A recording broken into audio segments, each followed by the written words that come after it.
हे बघा चिकन बनवलं आहे आज कुकरमध्ये शिजवलेलं आहे. आणि बघा मसाला फ्राय करते.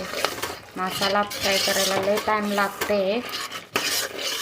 त्याचे मला 1-2 तास लागते. सगळे भाजायला लागते.